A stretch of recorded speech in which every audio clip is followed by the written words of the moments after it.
Hi, it's Stephen DiPietro. What does meaning have to do with shampoo purchases and marketing?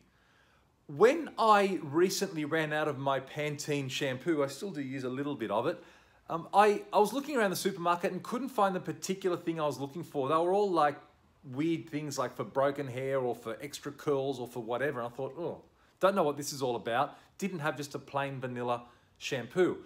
So I looked around to look at some other brand to buy, and I came across Dove. I thought, oh, Dove, that's familiar to me. We use Dove soap. Now, we've been using Dove soap in our family for I don't know how many years, maybe 20 years, maybe forever.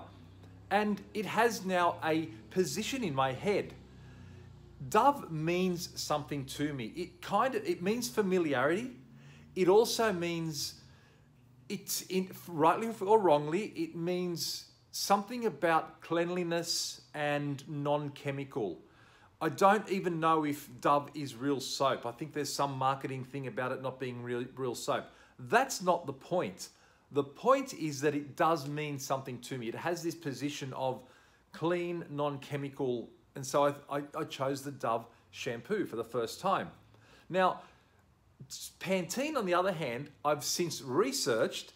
Pantene has this chemical in it called Panthenol, which was developed along with NASA supposedly, where they got into the molecular structure of hair to find out ways to repair broken hair molecules. Sounds fantastic. It has a very distinct purpose. But in my head, none of that translates to meaning. It's just a bunch of stuff which is hidden to me. What the meaning is to me is what that brand does or is for me.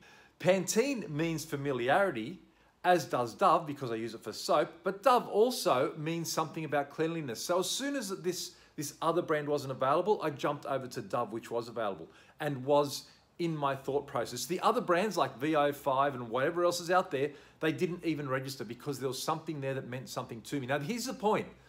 Marketers know that branding is not about the message they put out there. Marketing is about how that message is received by the consumer. Now, the way the message is received by the consumer is the meaning they assign to it. I have this feeling and this thing of Dove being a certain way, and that swayed my purchase decision. That could be 180% degrees wrong, but it doesn't matter. It has a position. Now, the marketers will try to paint a picture around it and try to move my mindset into a certain process to assign a certain meaning, but they can't go all the way. Ultimately, meaning is a very, very personal thing. So just if you think that meaning is like this highfalutin thing that doesn't really have any practicality, and why would Stephen even be talking about it in a commercial environment, it's because every purchase decision has some meaning attached to it. And understanding meaning is probably the most important commercial consideration that any company can think about. Again, Stephen DiPietro, and I hope this was helpful.